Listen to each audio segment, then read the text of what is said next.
Good afternoon, everyone, and I'll just go ahead and move right up front, which I know why you're here for. Gus does not have the puppy yet, so that's the big unveil. But thank you all for joining us today. I'm incredibly proud to unveil the budget for One Minnesota. Over the past 2 years, I've had the immense privilege to visit Minnesotans in their communities, from Grand Portage to Laverne. Minnesotans have graciously welcomed me into their schools, into their VFWs, into their homes, their coffee shops, and their businesses. They're grateful to live in the great state of Minnesota, a state that often ranks at the top in terms of healthcare, education, and quality of life. But they know we can do better. Racial and geographic and economic disparities in education and healthcare hold back our state from reaching its true potential. Minnesotans across the state struggle to find childcare and housing that is affordable. Crumbling roads and bridges hamper our economy and threaten our safety. Minnesotans are ready to find common ground, tackle these challenges, and build a better life for everyone. As I traveled mile after mile and enjoyed countless conversations across the state, it became abundantly clear to me that there's three top priorities for the people of Minnesota: education, healthcare, and community prosperity. Minnesotans want to bring down the cost of healthcare, provide a quality education to their children and grandchildren, and ensure that communities across this state are prospering. The budget that I'm unveiling today will make significant strides in achieving these priorities. I've often said that a budget is far more than a fiscal document. It's a moral document. This budget reflects the morals and values of the people of Minnesota. This is the budget that Minnesotans voted for in historic numbers in November. The first priority of this budget tackles is education. Minnesotans know investing in our children is investing in the future. As a former teacher, I've seen firsthand the power of education for a child. Every student in Minnesota deserves the opportunity to learn in the best schools in the world with caring teachers. But as I travel around the state, I see how the quality of a student's education is too often dependent on their race or zip code. A leveling off in state support for education has put more pressure on local funding and widened the gap between wealthy and poor and between Metro and Greater Minnesota. While some schools have turf fields and stadiums, another school is trying to pass a referendum to fix a leaky roof. And that situation is getting worse. Minnesota schools face a fiscal cliff. Between rising need and lagging aid, the amount of funding schools must divert to pay for special education averages $830 per student, and that number will continue to grow.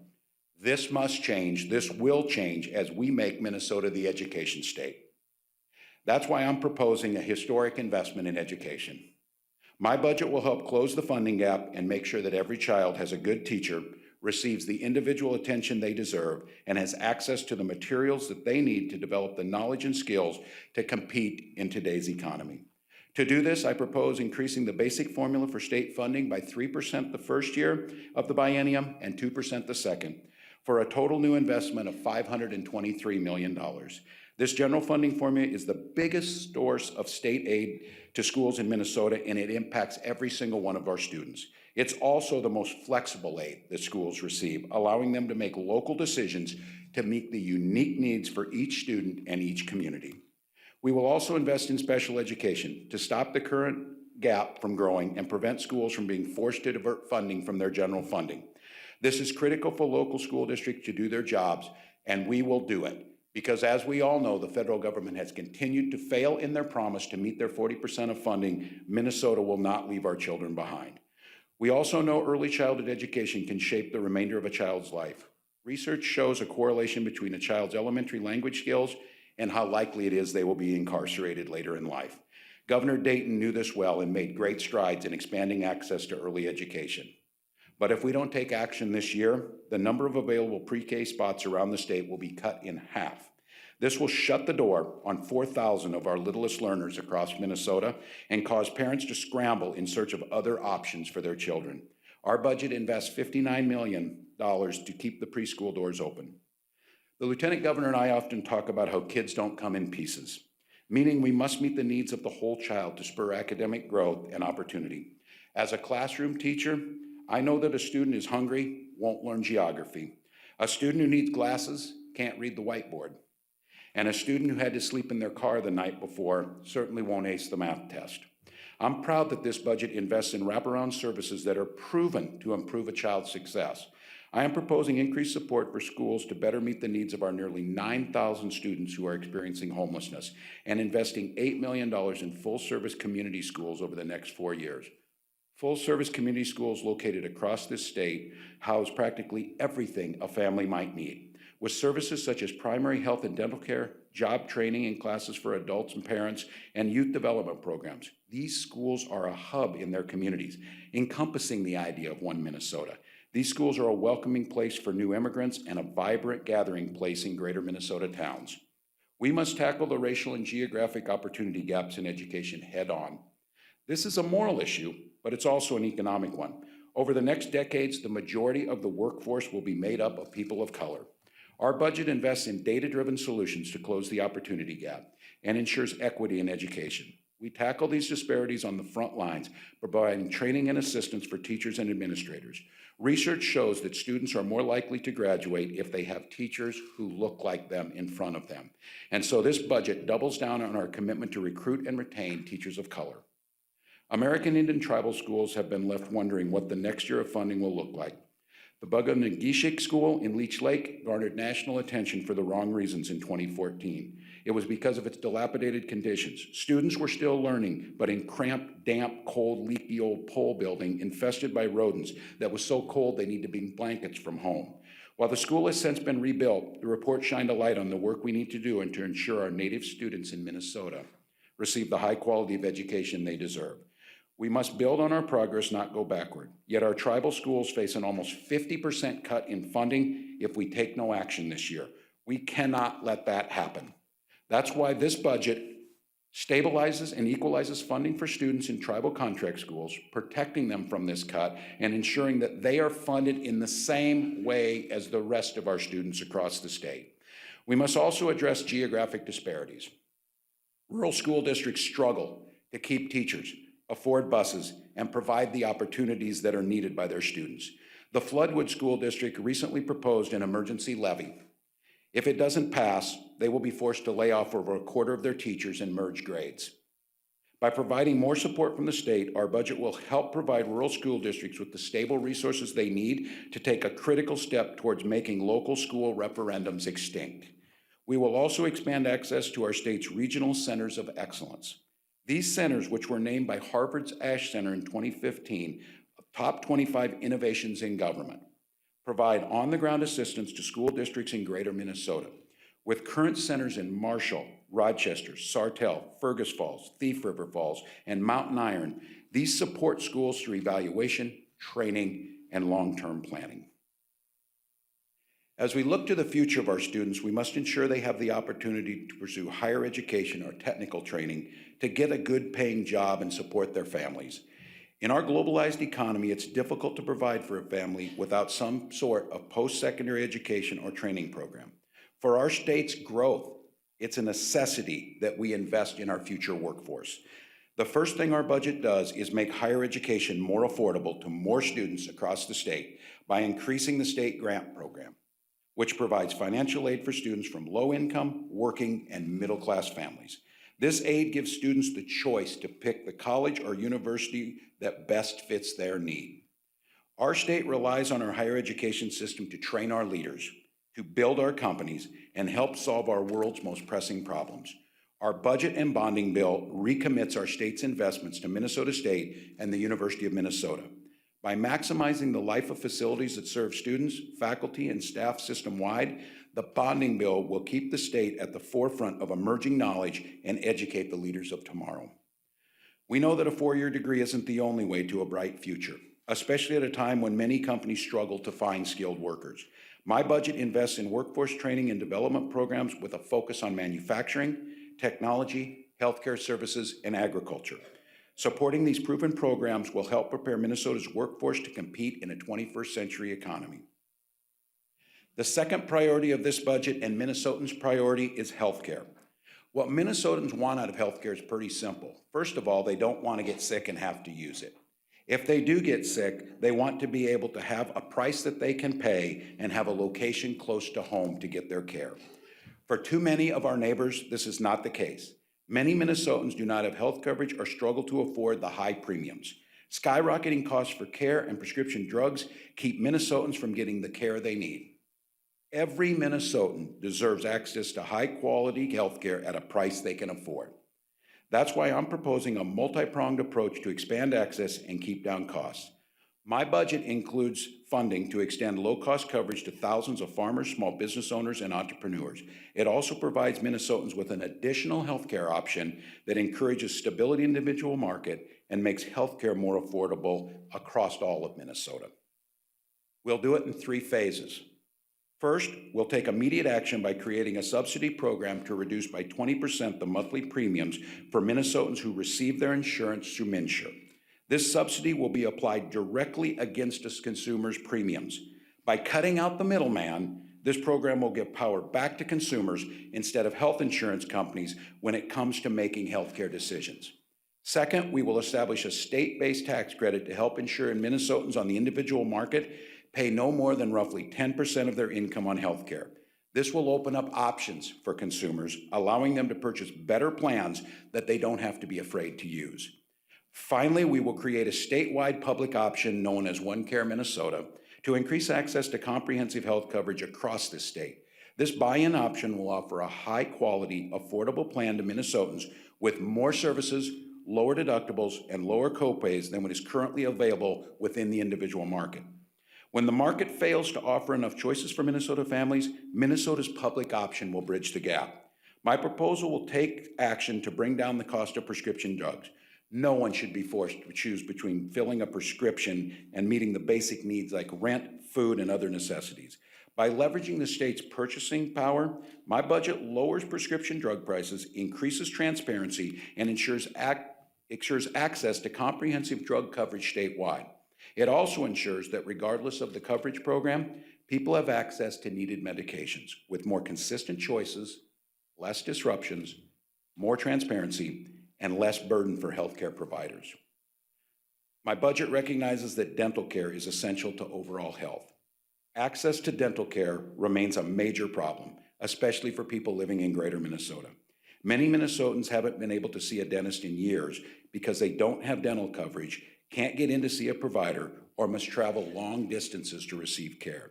My proposal creates a simpler, more efficient, and equitable model for purchasing dental benefits by establishing a common administrative structure across state health coverage programs. This streamlined structure for dental benefits will help dentists serve all patients in their community, improving access and experiences to dental care for Minnesotans. The third priority that countless Minnesotans talked to us about was the idea of community prosperity. This last year, I had the opportunity to crisscross our state, visiting hundreds of communities and thousands of conversations. What became abundantly clear is that prosperity and opportunity for all people in all parts of the state stems from the well-being of their community. And while communities may look different, most share the same goals and face the same challenges. Right now, whether from urban north side of Minneapolis or the rural town of Fairmont, many families struggle to find childcare for their children, secure housing that's affordable, or even just make ends meet. The Minnesotans hit hardest by these realities are communities of color and Native American communities across the state, and people living in towns in greater Minnesota. We must double down in our efforts to support these communities, ensure racial and geographic equity in everything we do.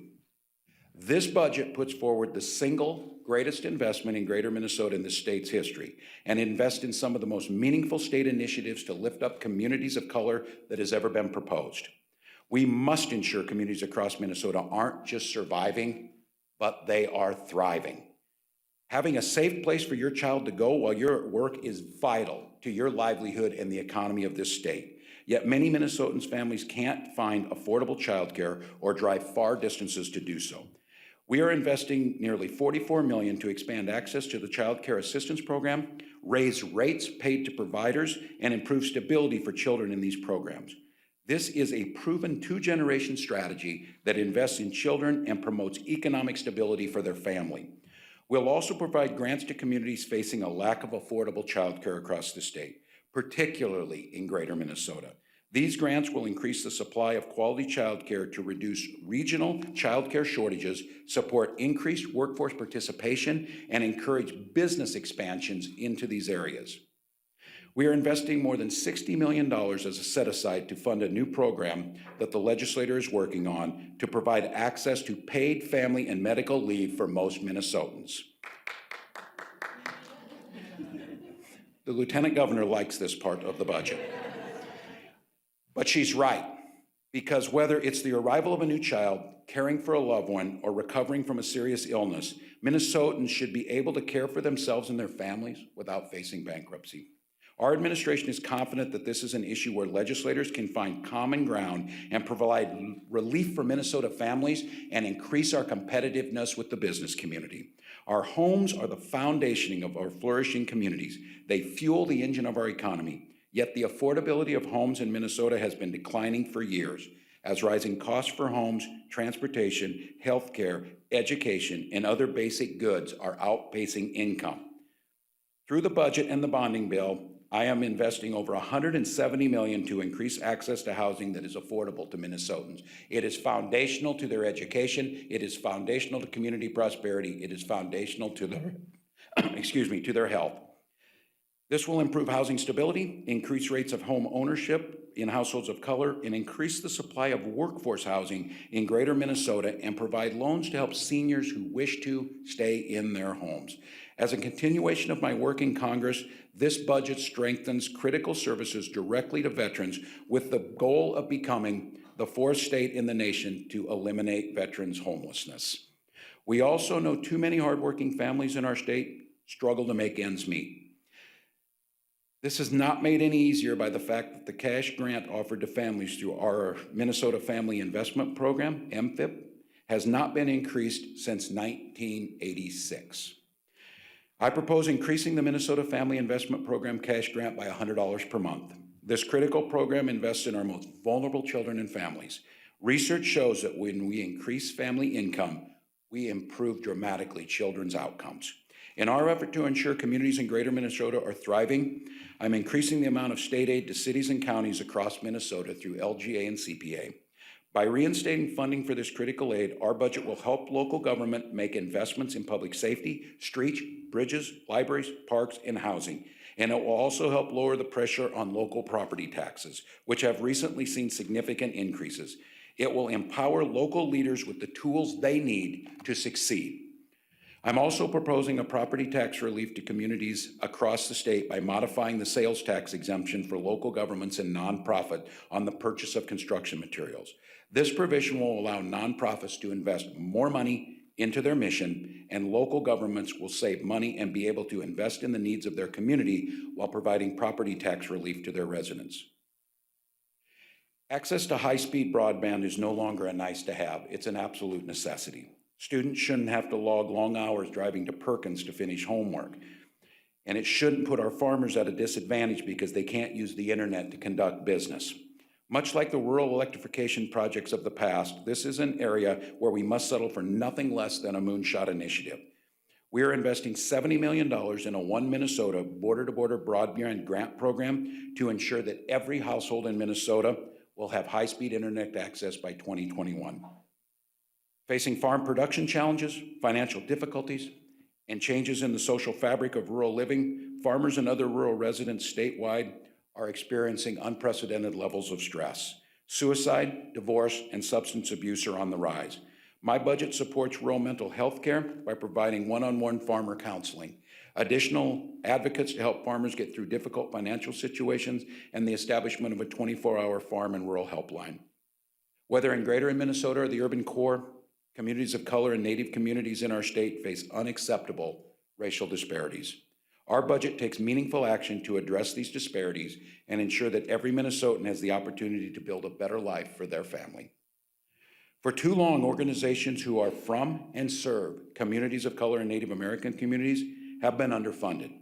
Each community is unique and requires a different solution to move them forward. This innovation will come from the creativity, the knowledge, and the passion of the community, rather than a one-size-fits-all cookie-cutter approach. Across the board, our budget invests in programs that are based on the idea that the best solutions come from within the communities served. That is why our budget creates Community Solution Fund to provide grants to tribal and community partners aimed at reducing racial disparities in children's health, and development. It also invests in state councils that ensure communities of color in Minnesota have a seat at the policy-making table. Our state councils, like the Minnesota Council on Latino Affairs, the Council of Asian Pacific Minnesotans, the Council of Minnesotans of African Heritage, and the Disability Council, advise the government on matters of interest to the populations who live in Minnesota. Folks who work directly with communities know best what communities need. These councils are a bridge of communication and collaboration for Minnesotans between the government, the private sector, and the nonprofits. As Minnesota's demographics continue to change, it's important for growing and new communities to have a formal opportunity to voice their experiences. Our budget invests in these councils so they can fully operate and communicate with their constituencies to help us truly build one Minnesota. We're proposing a transformational path for the Department of Human Rights.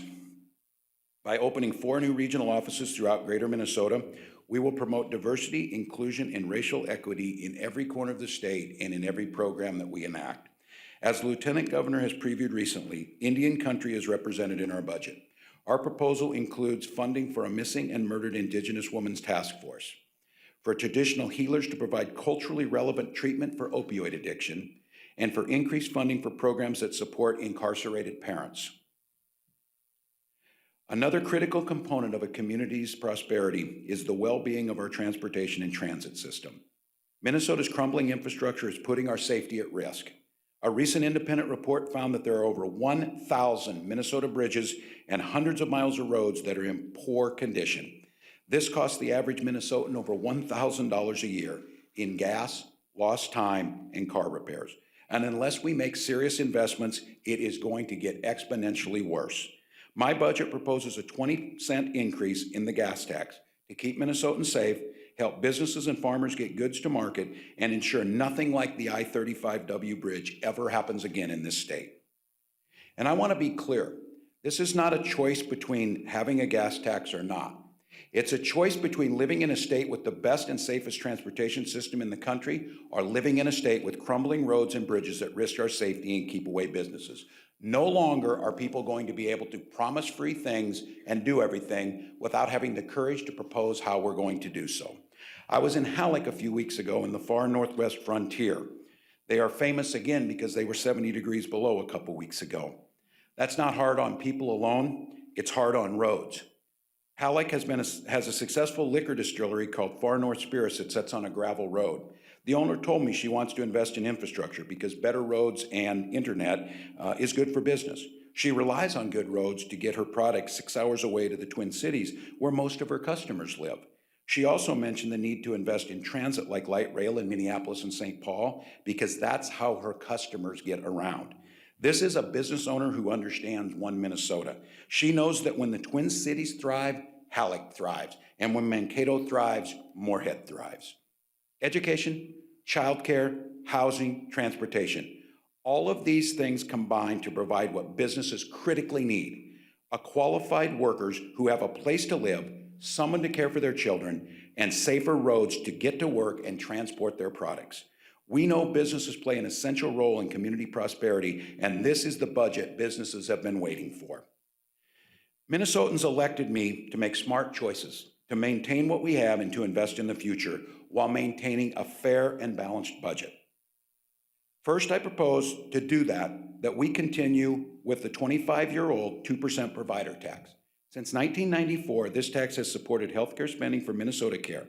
Letting this tax expire at the end of the year will create a nearly $1 billion deficit by the year 2023. It's a smart tax that takes care of low-income and vulnerable Minnesotans and allows us to make critical healthcare investments that drive down the cost of healthcare over time. Secondly, I propose a tax bill that prioritizes families and farmers in contrast to the federal tax law. While we're going to conform the federal tax law to reduce complications for businesses, we're also going to protect Minnesotans by keeping our deductions and exemptions that help families. The largest source in the budget that comes from this from conforming to the new foreign income provisions and reducing special deductions for businesses.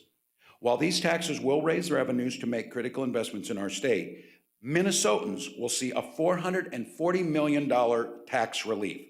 My conformity bill will cut taxes by over $220 million for the state's farmers and small businesses. I'm investing $100 million to expand working family tax credit. This would lower taxes for 46,700 Minnesota households by an average of $227. Included in this is an increase overall for working family tax credit recipients to help them afford the impact of transportation investments. I'm cutting Social Security taxes by increasing the subtraction in current law. Nearly 56% of Minnesotan seniors will pay no tax on Social Security benefits under this proposal, and hundreds of thousands of more will pay less. I'm providing a $50 an acre property tax credit for farmers who provided buffer strips near public waters and drainage systems. This proposal recognizes clearly the efforts of our farmers to protect the environment and work with us on sound solutions. Minnesotans know they get what they pay for. They are willing to invest, but they want to know what their money is being spent wisely. This budget focuses on tested solutions, built-in accountability measures, and invests in programs that have proven success. Our budget includes thorough measures to help ensure integrity in the important programs that we're investing in. For example, our budget requires childcare providers to keep daily attendance records for children to increase program accountability and prevent overbilling. It puts a close eye on the administrative processes and establishes a penalty for any errors. This budget also makes government work better for Minnesotans who live with disabilities. We will streamline services across waiver programs that empower people to live their fullest lives. We will do this by making the system easier to access, easier to understand, and utilize for clients, their families, and providers. Not only does our budget make thoughtful decisions when it comes to the budget and bonding, we do it in a way that invests in what works. Our budget uses data-driven results, makes reforms to serve more Minnesotans, and empowers communities around the state to make decisions for themselves that work best. Minnesotans don't have patience for kicking the can down the road on our greatest challenges. They want us and asked us to tackle them head on. That's why this budget will address the biggest problems currently facing our society. This budget puts forward proposals to help combat climate change by funding statewide outreach to advanced environmental policymaking, reduction in food waste, and expand Minnesota's electric vehicle infrastructure. It includes funding for proposals to reduce gun violence, including the Extreme Risk Protection Order bill to keep guns out of dangerous situations, and legislation to expand background checks. This is a strategic budget that allows us to maintain what we have in this great state while investing in the future. And we do it in a fiscally responsible way by keeping our budget fair and balanced. As the federal government flounders, Minnesotans will pave the way to finding solutions to our toughest challenges. And I've said it many times, if Washington won't lead, Minnesota will. This budget is about building one Minnesota, the foundation of which is education, healthcare, and community prosperity. I'm now going to ask Commissioner Franz to dive into some of the numbers, explains exactly how this budget works. We'll then be willing to take questions, and I think you've seen something that's different here. All of the commissioners are here. They will be set up at different stations that are labeled to dive into the deep questions, to take that and explain how we're going to implement this, and to show the part of the transparency of government that is transformational for people and makes that investment worthwhile to them. With that, Commissioner Franz.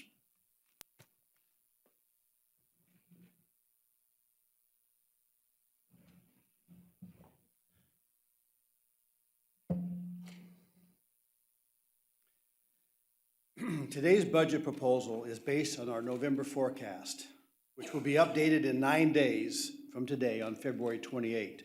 As required by law, we have a balanced budget that ends on June 30. We have forecasted a $1.5 billion balance for the next biennium 20 and 21. We have a $2.4 billion rainy day fund. We have a AAA credit rating and a modest state debt when compared to other states. The rating agencies restored Minnesota's AAA bond rating because we restored our reserves. We improved our financial performance, and we solved structural problems with smart policies, such as having an automatic budget reserve. A fiscally sound budget is our starting point today.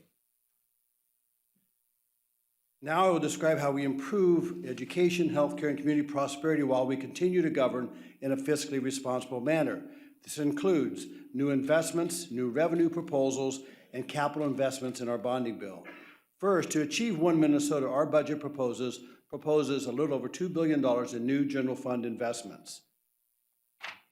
We are able to effect the greatest change for the most people by making strategic investments to the general fund while also protecting the Healthcare Access Fund and providing dedicated funding for transportation and transit projects. Of the new general fund spending, about $1.3 billion is for investments in the key areas of education, healthcare, and community prosperity. The remaining $700 million is for other investments such as funding for vulnerable adults, safety in our prisons, and long-term care for seniors and people with disabilities. The budget raises $1.9 billion by 22-23 in dedicated revenue for fixing roads and bridges for safe traveling and building a transit system that gets people where they need to go. Lastly, this budget protects $244 million in funding for the healthcare with the Healthcare Access Fund. As the governor mentioned, a key area is the budget in education, a historic $733 million increase in E-12 education. Majority, as he mentioned, is the 3% increase to the general fund education formula in 2020 and another 2% increase in 2021. But as you can see from the slide, we make other strategic investments to make sure that the 3% and the 2% go the full distance. Another part is making colleges and universities more affordable and accessible by providing an additional $68 million in financial aid and programming for the Office of Higher Education. Our budget also provides $51 million for Minnesota State and proposes $150 million for capital investments. More than 70 projects are planned for over 40 Minnesota State campuses to ensure buildings are accessible, safe, secure, and energy efficient.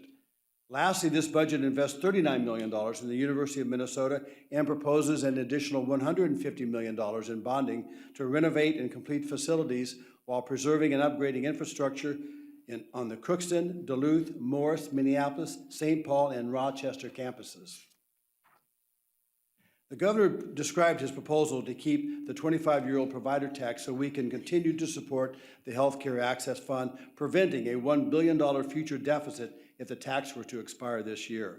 The Healthcare Access Fund is vital to provide health care for individuals who are low-income, elderly, or living with disabilities. We also use the Healthcare Access Fund for new programs to help lower the cost on the individual market for small businesses, farmers, and the self-employed. Our budget includes $244 million for health care from this fund in 20 and 21. The governor also described individuals and communities across Minnesota who succeed when they have the resources and flexibility to make choices that they best reflect their unique needs in housing, transportation, childcare, and in economic development. This budget invests in all Minnesota communities by increasing the general fund by $432 million in these investments, also providing $150 million in capital investment for housing, providing $330 million in capital investment for transportation and transit in the bonding bill, but it dedicates also $1.9 billion to much-needed transportation and transit projects. With the $61 million that the governor restores for local aid to cities and counties, and the $55 million value of the sales tax exemption for construction materials will allow local governments to save money, invest in their needs, and provide property tax relief. This budget also provides $70 million to help complete a One Minnesota broadband network, and as the governor said, $44 million to help access to child care statewide. With our strong fiscal management and capacity for debt, we better serve Minnesotans through smart capital investments. We have already highlighted some of the bonding recommendations in our key areas. In higher education, $300 million, in housing, $150 million, and in transportation, $330 million. The governor's bonding proposal also requests $39 million to make correctional facilities safer. We will release our full $1.27 billion capital investment proposal next week. In our even-numbered bonding years, we go through a process to invite submissions for local projects. That process will begin this spring for the 2020 capital budget cycle. Because this is a biennial budget year, we have not solicited local projects. However, we want to work with the legislature and encourage local governments and other advocates to submit their projects for consideration, review, and approval through the legislative process. In other words, the bonding bill can grow. To fund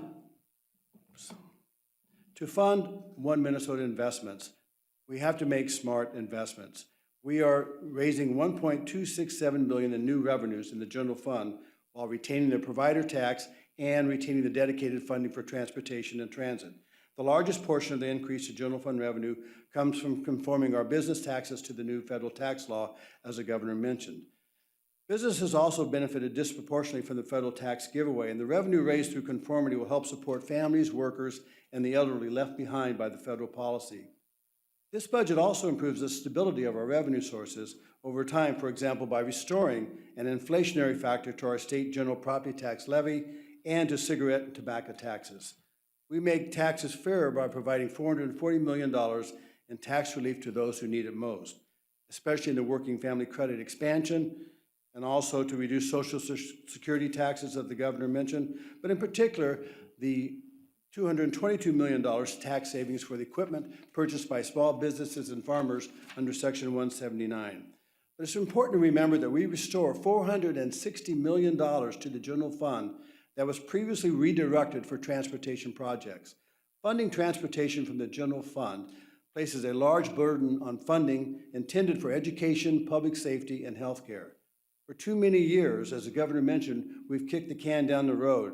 And at the same time, states around the country have been increasing their investments in roads, bridges, and transit to improve their economies and keep people safe.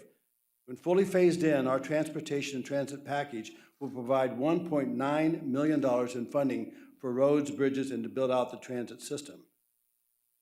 To fund the transit system, as the governor mentioned in the metro area, our budget increases the 7-county metro sales tax by 1/8 of a cent, which will support new transit projects and fund future operations. But let me get to the part that you've all been waiting for, the chart with the numbers. I know you've been waiting anxiously for this, so let me run through the numbers. As I said from the beginning, the budget uses strategic and innovative new spending, fair tax policy, and bonding investment to better Minnesotans' lives. So let's do the math. If you look at the November forecast budget balance in that left column, you see that we have a $1.5 billion budget balance for 20 and 21. That column doesn't change. That's from the November forecast. Now, if you look at the middle column, you can see the governor's proposed budget. Beginning balance at the top is changing slightly because we've added for some projects for funding this particular session, such as MNLAR's improvement and the disaster contingency account. The revenue line reflects an increase in revenues of $1.267 billion in the middle. I'll have one more thing to say about that in a minute. But if you look at the expenditure line, it reflects an increase in general fund expenditures of $2 billion in the middle column, and the November base spending with proposed investments equals total expenditures of about $49.5 billion in that column. Now, if we go to the rows below the spending, you can see that the proposed budget includes the $2.5 billion rainy day fund I mentioned before. These amounts are unchanged from the November forecast, and it also includes a $98 million stadium reserve that is unchanged from the November forecast. Let me thrill you with one more chart.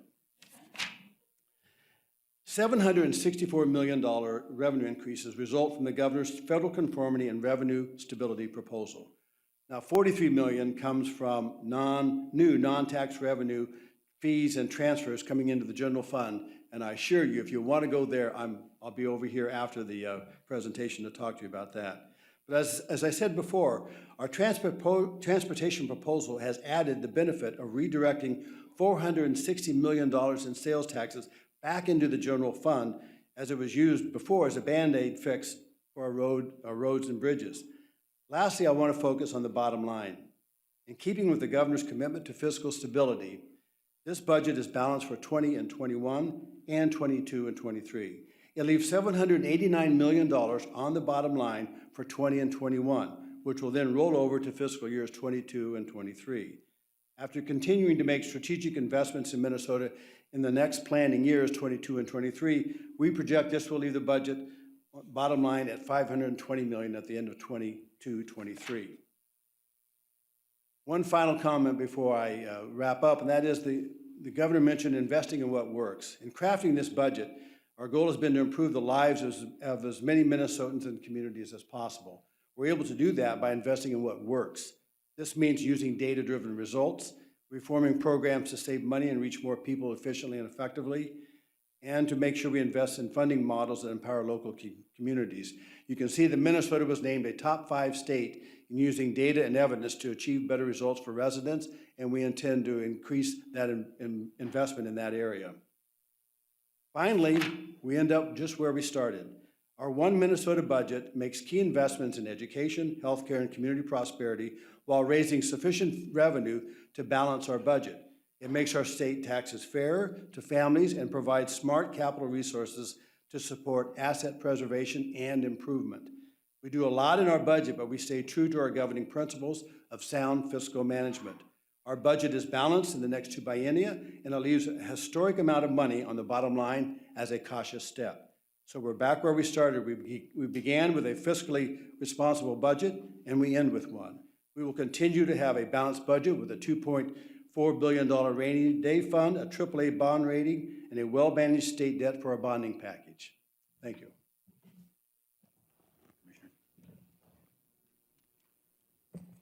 Thank you all. Over the past 2 years, it was clear to me Minnesotans spoke loudly. They spoke clearly. They value the quality of life. They understand what makes Minnesota different. They're not tolerant about running up massive debts, but they want to make sure that we're competing and we're leading on the toughest issues. The One Minnesota budget does that. We're proud of this budget, and as the commissioner said, it accomplishes those goals in a fiscally sound manner and cautiously looking towards the future as the variations of the economy go. We're prepared to deal with those in Minnesota. With that, I'd be glad to answer any questions and anything of me specific or any commissioners. Governor, your detractors are already saying that this would catapult Minnesota to number 4 in the nation for taxes. Can you address the tax increases? Well, first of all, if your end line is, if the means is the end for you, if measuring it on taxes, it's what you get for it. We are near the top in healthcare outcomes. We're near the top in education. We're near the top in job growth and family incomes. All of those things come out of this. And so what we're making very clear about this is the federal tax bill did nothing for the middle class. It did nothing for working families. It did nothing for farmers. And what we're proposing is a state that is invested in the things that matter: education, healthcare, and community prosperity. And we will get the outcomes that will bring growth and bring people to Minnesota. That is why we have looked different. That is why we don't have the massive debts and the outflow of people, that even in a cold climate that gets to 70 below, we are the one state in the upper Midwest that has an influx of people coming in because we have quality schools, we have caring communities, and we have opportunities. Governor, the gas tax increase starts at 20 cents, but then it's indexed to inflation after 2 years. How high is the gas tax likely to go in the next 10 years? Well, if I knew inflation, that would help me with my budget. Going out further, this is the disingenuous nature of how budgets have been done. By not tying things to inflation and the buying power being reduced, we know that we haven't got there. I know this had changed when I was out in D.C. and testifying on behalf of all of the nation's governors and made the pitch to the House Transportation Committee, when Republican Don Young from Alaska and Mark Meadows from North Carolina can agree that we probably need to raise revenues. The state of Minnesota understands this. So we'll look at where they go. We're not going to lose that buying power. And what Minnesotans do know is if we continue to do the haphazard approaches or just assume that the budget and the economy is going to be great, we're going to fall far further behind. We are going to have other catastrophes, whether it be bridges, roads, or those people who get stuck every single day in unacceptable gridlock. So we'll continue to invest. Again, none of this is a surprise to anyone. And in fact, Tom, you asked this question about the gas tax, I believe 2 years ago this month out at the West Metro Chamber. And I spoke then at the time and said, we're going to have to do this. And the pundits at that time said, well, you'll never win an election telling people what it is. Quit insulting Minnesotans. They know you get what you pay for. They know what's going to be there. This number is predicated on an $18 billion need over the next 20 years in a smart investment. If we continue to take from the general fund, we cannot invest in our children's education. Will you put inflation back in the budget? We're working on it on pieces. This is one of those that my goal is that eventually we will try and make sure that inflationary costs go back in it. It's just ingenuous to talk to people that we have about a 2% increase every year on inflationary costs, which means we have less buying power and less results. We certainly agree with everyone, try and find the most efficiencies we can, but this is basic economics. I often hear this, while I don't think it's a perfect analogy by any means, that government should budget like family budgets. I take inflation into account in my family's budget. I take those costs in, and you have to understand if they're not there, it's what's happened to us in education, it's what's happened to us in transportation. Our buying powers are so significantly reduced that the backlog continues to grow. So our goal is to start gaining back and clawing back honest, fair budgeting principles that take into account basic economics. Inflation is real. Governor, what's included in your Safe Prisons package? Is there a finite number of corrections officers that you intend to add to the? Yes, thank you for the question. The question was on corrections officers. First and foremost, to be clear, my responsibility as governor is the protections of the citizens of Minnesota. That means making sure people are safe in their communities. It makes sure that those corrections officers are safe in the job that they do for Minnesotans.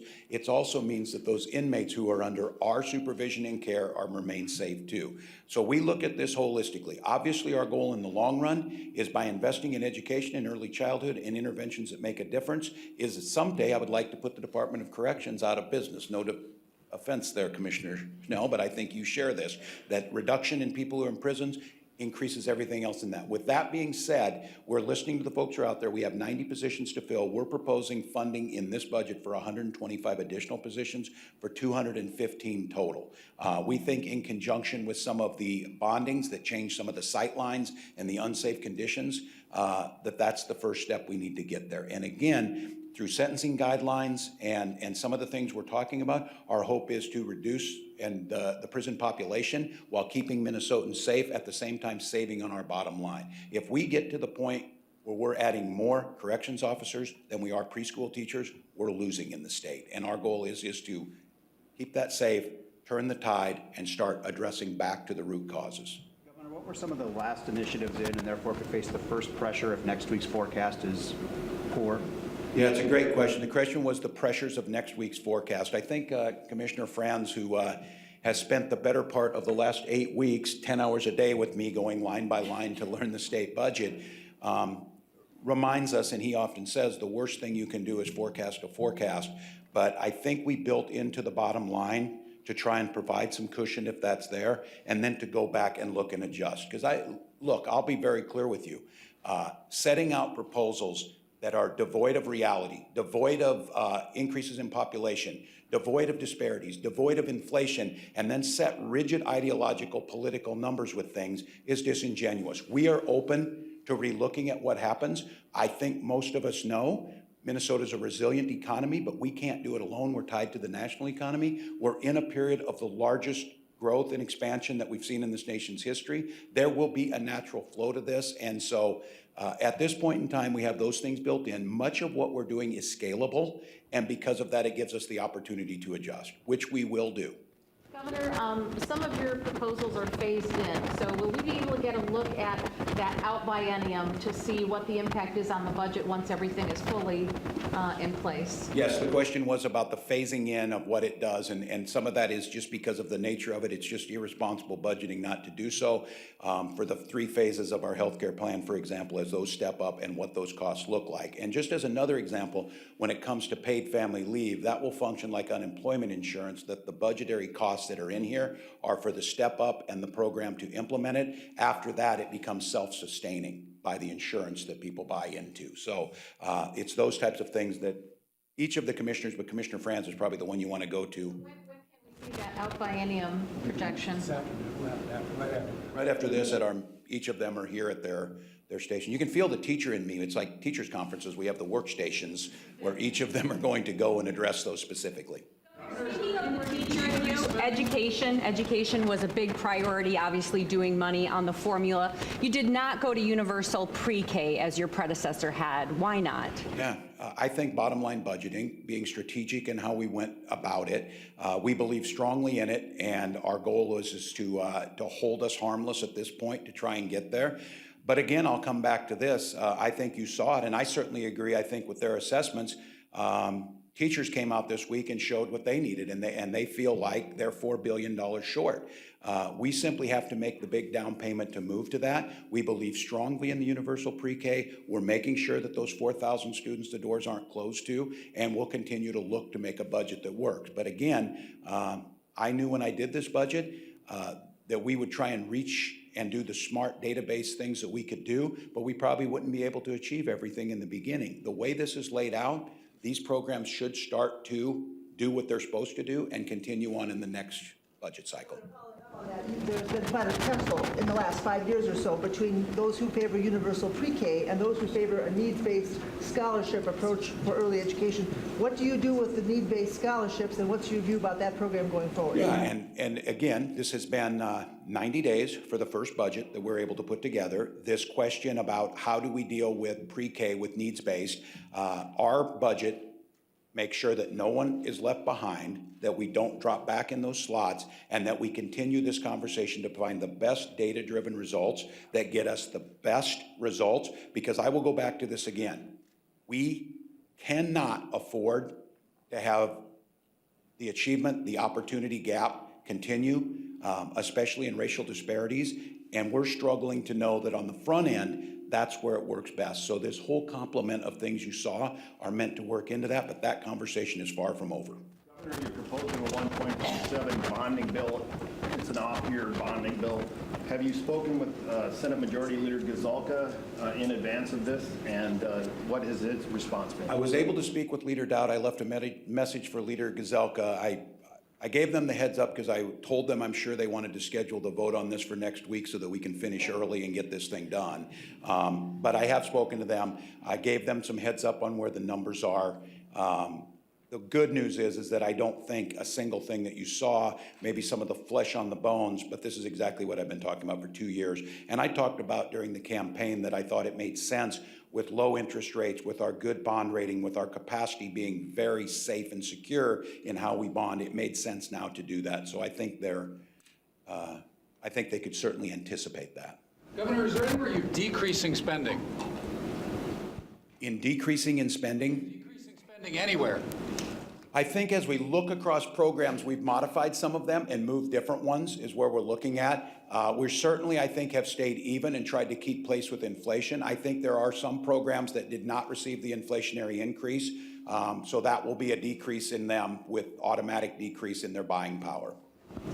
Governor, one of our more ubiquitous political commentators posits the idea that the Republicans in the Senate are not going to allow any of the top 10 proposals of the House to pass, and that with the extra cushion of another senator having been elected on the Republican side, that is even more of an ironclad position. Do you detect any truth in that statement? Are you seeing anything like that playing out? No, I think folks are reasonable. What they know is that the citizens of Minnesota aren't going to allow for gridlock. And I say this not out of a position of arrogance, but out of a position of factually. I received 25% more votes than anybody in the history of the state who ran for governor. And every single thing I said here, I ran for governor talking about raising the gas tax. I talked about historic investments in education, and I talked about balancing out how we did conformity to benefit working class people. So I think that there's reasonable folks over there. We will have, I think, spirited discussions, but I am absolutely certain when they go back home and they talk to their schools and they talk to their businesses and they, you know, I'll hold this next press conference out on 94 at 5 o'clock in the afternoon and invite them to come with me. So no, I anticipate there'll be a spirited debate. I think the idea of going into this, they've already said that they rejected these things. They hadn't heard me yet. They hadn't heard what we were proposing on this. So I think the assumption would be there is when we reach compromises, and I recognize I will compromise, and I'm more than willing to do that, but not on the priorities that Minnesota asked for, and then we will do that. But if there's a choice, we've seen this. You can function like DC, you can shut everything down.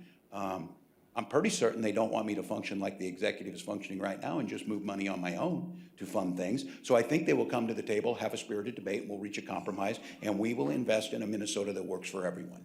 Governor, what would you say your big idea or your signature policy is that you'd want to be remembered for in this first budget? I think seeing the whole state as one Minnesota. I think recognizing once again that our unique qualities, there are differences, but that we're stronger together. I continue to use this story about Far North Spirits because I think it just hits at the heart of this. The entrepreneurial spirit of someone starting a business on a gravel road in the frontier of Minnesota where it gets 70 below zero and having a clear understanding that moving her customers in the Twin Cities is a really smart thing. I think this budget of seeing holistically, stopping to see people as in pieces. And I think the one thing you haven't seen yet, because we've been on the job 6 weeks now, we've meant to put some of this together, that I am really, really focused on the transparency and looking at how government functions. Kind of a chief operating officer model, where my hope is by the time we get here next year or the time we start talking in the next biennium, that there will be dashboards available to all of you to see what kind of results we're getting, where you can go to these sites. You can start to see the return on the ROI that we're getting. I think the transformational piece of this is you're seeing someone stand in front of you who was elected with those historic numbers, who is being honest about budgeting, who is talking about investing and not kicking the can down the road. Again, do I wish I didn't have to deal with the provider tax? Well, yeah, maybe, but people did it. They let it sunset. They cut a deal a couple years ago and said, we'll worry about it then. I'm not going to do that. Well, we're going to get roads. Again, no, you kept telling us there's enough money to get roads. Highway 14 is not done. My neighbor Charlie Inman died on that, and you can talk to anybody in southern Minnesota. They got a friend or a relative who's died on that damn road, and it has to stop. And to keep rating from the general fund will not work. So I think what I'd like to be remembered why, he told us and he listened to us. He's willing to invest and be honest about this. There's a fairness to this, and we want to have the capacity to hold him accountable for what we get in results, and I'm more than willing to do that. Well, we have time for one more question here. The legislative proposal for paid family leave suggests funding that moving forward through an additional payroll tax or contribution from employers and employees.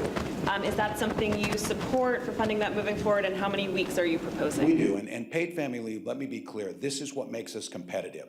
This is what brings businesses here. That's why most of the large employers already do this. We're offering this to small employers so they are not at a competitive disadvantage, and we have funded for what it takes to budget into the system. But what we want to do is, we've looked at all the other states, we've looked at New Jersey, Washington State, and there's slightly different models. They're all predicated on like unemployment insurance, where it's an insurance fund, where it's a piece that comes from the employer, it comes from the employee, and then we're able to access. What the level of those benefits should be, the length of time, how do you take leave, those things, in my opinion, should be worked out by the legislator and build, again, you hear me use this term, build the social permit and the social capital amongst businesses, amongst employees, for what looks best. We just want to make clear to us, this is a top priority. I think you heard by the spontaneous clapping, it's a priority of a working single mother who understands how important this is. When her father is in the hospital right now, what does it look like to take time off to spend time with him? What does that mean to your finances? And so we are still open to that, but my expectation is that it will model a UI type of program, and the level of that will be dependent on what the legislator comes with. With that, our commissioners are available to you. They'll be glad to answer all of the in-depth questions. We're grateful you're here, and certainly proud of a budget for one Minnesota that is going to invest in those things we care about: education, healthcare, and community prosperity. Thank you.